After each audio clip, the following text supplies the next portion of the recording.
Hello. It's your island sister. How you guys doing today? Last week of the year. And I have some great news for you guys. So, last video I talked about how I was on a cycle that lasted for a long time. I said I would go to the doctor around 15 days. I think I talked to you guys on cycle day 12 of my period, and I was like, it was not going away. But I did go away. It went away around day 20. Yeah, day 20 is when it went away. So I was like on it for like 5 more days before it was over. But I tried everything in its power of life to make it stop. I tried yoga, meditation. I think I tried a couple of supplements. I know I did try black cohosh and Geritol. Geritol is a multivitamin. So basically, I tried to a lot of women that I spoke to that had the same issue of prolonged period. They were saying that my progesterone level was low. So what happens is in the beginning of your cycle, you produce a lot of estrogen, which I think was what your big signals your body to actually do the bleeding. So excess estrogen is probably what was going on, where I was like having the bleed, and then but progesterone comes in. Correct me if I'm wrong. You guys can also look this up. Comes in to basically tell your period to stop. And progesterone is also really good to have a good level of progesterone whenever you find out that you're pregnant. So I think that's the very first thing you should do after you get your was it big fat positive.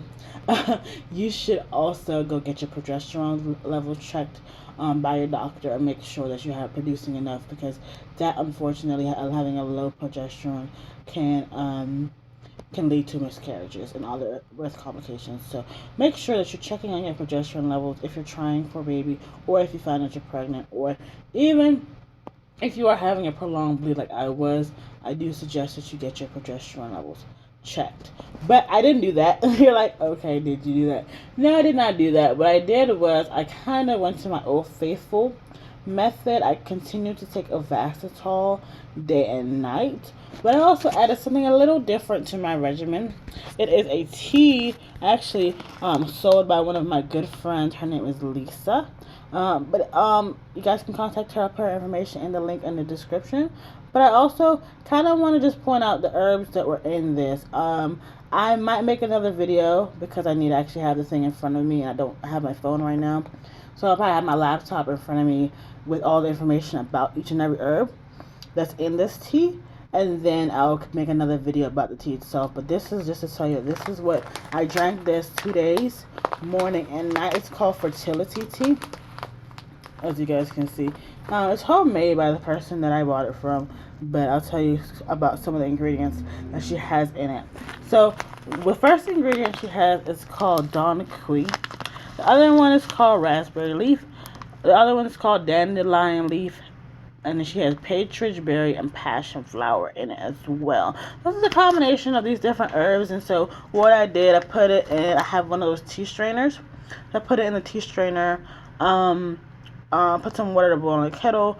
Put tea strainer in the cup. And then I put the hot water over it and let it sit for about 3 to 4 minutes before I drink it. Sometimes I don't mind drinking cold tea, so on days where I really wanted to feel the effects of the tea, like I wanted it to be extra super strong, I had it basically sitting in the kitchen for about the whole day on the stove after I basically steeped it. So I steeped it for the entire day, or maybe 4 or 5 hours, and then I drank it. And so I think when I did that, I definitely saw an improvement in my cycle.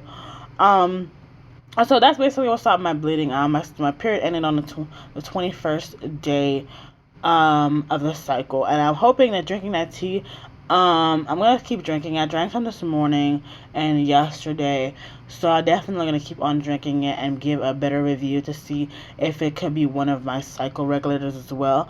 My big dog, this is my big dog. My main thing that regulates my cycle is Ovasitol, honestly. But I think due to the coronavirus stress and just of not having a period for 3 months, that probably made me bleed a little bit more. But I will continue to drink the tea to see if it has. I know one of the ingredients on here, I want to say The raspberry leaf helps with progesterone production, so probably what made me kind of like stop bleeding, because I obviously probably had enough estrogen and then the progesterone was a little bit on the lower side. If you guys do want me to make a video about the progesterone and the importance of estrogen and progesterone in your menstrual cycle, I will do that, and I'll also come on in a couple minutes to make another video just breaking down all the benefits of the tea and where to get some, and I'll put the person's information in the link to a second video. I won't put anything in the description for this video. I'll just focus on the next video and it'll be all about the tea. But this main video is to tell you that yes, I did stop bleeding, and I am now hoping that the next cycle comes on time and lasts for my usual 5 to 6 or 7 days. And so my goal, as you all know, is to get back to a 28-day cycle. I think the lowest I've gotten down to was 28. I'm okay with a 31-day, because a lot of ideal sisters do 31-day cycles, which is fine. But I'm hoping that all my lifestyle changes and these new supplements that I'm trying to be all natural with. Like I said, I'm not a proponent of birth control for healing PCOS. For not having family planning, sure, I will definitely recommend it for family planning. But in terms of managing PCOS symptoms, I think balancing your hormones is the best thing. So paying attention to your diet, your exercising, stress management is a huge one also, because stress can come in and definitely do its work on you. So yes, focus on those 3 areas of your life: diet, exercising, and stress management, and I think you'll see great results with your PCOS, to be honest. I mean, I'm not, for those people who have struggled with it for a long period of time and have done those things, of course, consult your endocrinologist, your doctor, your OBGYN for more information about it. I'm encouraging sisters to also go about it in a more of a natural way. Just so you can, I feel like especially if you're trying to have a child, I think if you have your body kind of heal itself more naturally, that will pass on some great genes to your little one. And I think it will also be good for a lot of different reasons. I think when we synthetically try to make our bodies produce eggs or make our bodies ovulate, I think there's an interesting theory I have about synthetically, forcing your body to do things. If it's more of an encouragement, like, okay, body, let's, I think I encourage my body to ovulate and to produce eggs just by, naturally, with these herbs and different supplements that they're kind of encouraging. But I'm just not a huge fan of prescription medicine, because I feel like it's forcing your body to do it. And I think, letting your body heal naturally is always the best bet. But of course, if you're dealing with something that is not that you cannot deal with at home, continue to see your doctor, continue to see your endocrinologist. I don't want you to listen to Z and be like, oh yeah, I'm bleeding for 99 days and my abdomen hurts and I'm fever and chills and I'm gonna listen to her. No. If you're having any fever, any chill, any chest pains, go to the doctor immediately. I will not stress that enough. I'm not a medical professional. I am giving advice based on my own experiences.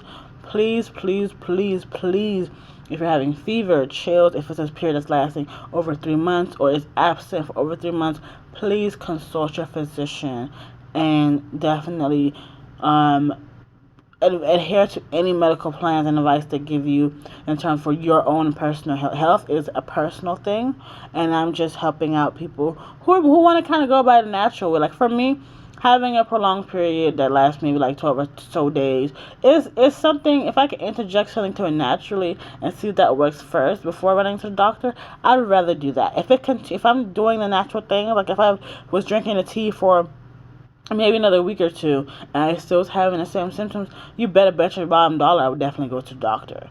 I'm not the type of person to say don't go to the doctor. I don't want, as African Americans, we definitely still need to take care of ourselves and visit the doctor and not avoid it, and not to be afraid to go to the doctor or avoid it because you don't want to hear bad news.